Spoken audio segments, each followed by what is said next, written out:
آج کا ہمارا یہ دوسرا لیکچر ہے۔ پہلے لیکچر میں کچھ بیسک چیزوں کے بارے میں آپ کو بتایا گیا تھا جو انگلش لینگویج میں ضروری ہوتی ہیں، جن کے بارے میں جاننا ضروری ہوتا ہے اور پھر آگے بڑھنا پڑتا ہے۔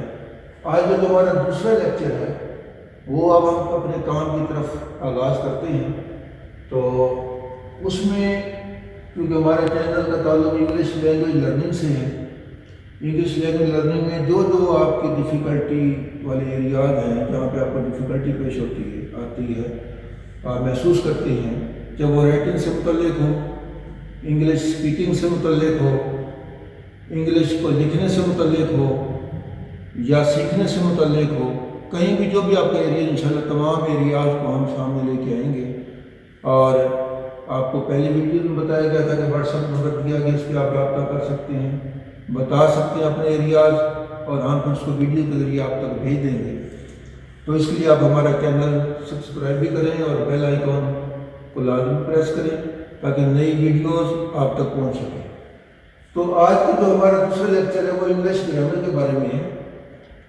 انگلش گرامر، ویسے گرامر کسی بھی لینگویج کے اندر بہت اہمیت رکھتی ہے، کوئی بھی، چاہے اردو ہو، عربی ہو، فارسی ہو، کوئی بھی لینگویج ہو۔ اور لینگویج کو سیکھنا، کسی دوسری لینگویج کو سیکھنا کوئی بری بات بھی نہیں ہے۔ اور انگلش تو ویسے ہی اہمیت اختیار کر چکی ہے کہ انٹرنیشنل لیول پہ سائنس کی لینگویج بھی ہے۔ ویسے بھی آپ نے کسی کنٹری میں بھی جانا ہو تو وہاں پہ انگلش میں آپ بات کر سکتے ہیں، آدمی سمجھ سکتا ہے۔ اور ہمارے ملک میں، ہمارے پاکستان میں، چونکہ جتنے بھی ایریاز ہیں، چاہے آپ کسی جاب میں اپلائی کرنا ہے تو انگلش میں ٹیسٹ، آپ نے کہیں سادہ سے کسی نوکری میں ٹیسٹ دینا ہے، وہاں بھی انگلش۔ اور انگلش گرامر تو ویسے بہت ضروری ہے کیونکہ جو بھی آپ کا ٹیسٹ ہوگا اس میں گرامر سے ریلیٹڈ سوالات ہوتے ہیں، اور اکثر بچے ٹیسٹ اسی لیے کلیئر نہیں کر سکتے کیونکہ انگلش گرامر ویک ہوتی ہے، انگلش لینگویج پہ عبور نہیں ہوتا، اور وہ بار بار اپلائی کرنے کے بعد رہ جاتے ہیں۔ تو اس چیز کو کور کرنے کے لیے، آپ کی مدد کرنے کے لیے، آپ کو اچھے طریقے سے انگلش لینگویج سمجھانے کے لیے یہ کام شروع کیا گیا ہے۔ تو انگلش گرامر میں پہلی جو بنیادی چیز شروع ہو جاتی ہے وہ ہے پارٹس آف اسپیچ۔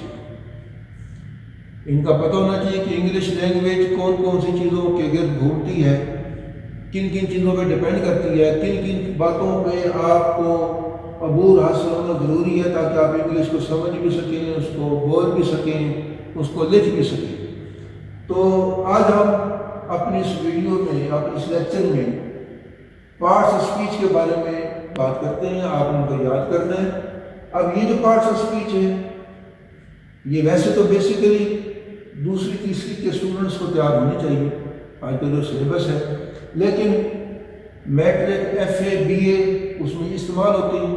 بی اے کے اسٹوڈنٹس کے لیے بہت ضروری ہے، کریکشن کے لیے ان چیزوں کو جاننا ضروری ہے، اور میٹرک، ایف اے کے لیے بھی انگلش لکھنے کے لیے چیزیں بہت ضروری ہیں۔ تو پارٹس آف اسپیچ کے بارے میں پہلے تو آپ کو پتا ہو ہے کون کون سے۔ نمبر 1 ناؤن ہے، نمبر 2 پروناؤن، نمبر 3 ورب، number 4 adverb, number 5 adjective, number 6 preposition, number 7 conjunction, number 8 articles. یہ وہ 8 پارٹس آف اسپیچ ہیں جو انگلش لینگویج کو سمجھنے کے لیے ضروری ہے۔ جب تک ان بیسک چیزوں کا پتہ نہ ہو تو اسٹوڈنٹس کیا کرتے ہیں؟ رٹا لگاتے ہیں، رٹے کی طرف آتے ہیں، رٹے کا سہارا لیتے ہیں، گھنٹہ لگا کے یاد کیا، 5 منٹ میں وہ چیز بھول گئی۔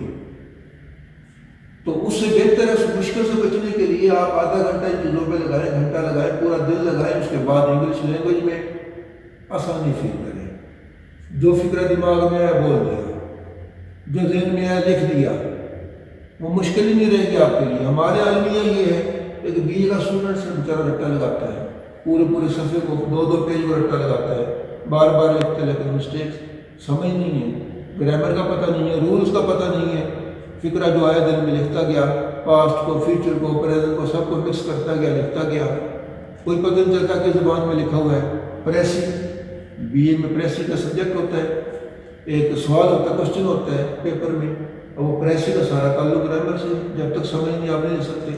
تو یہ وہ پارٹس آف اسپیچ ہیں جو انگلش لینگویج کے لیے ضروری ہے۔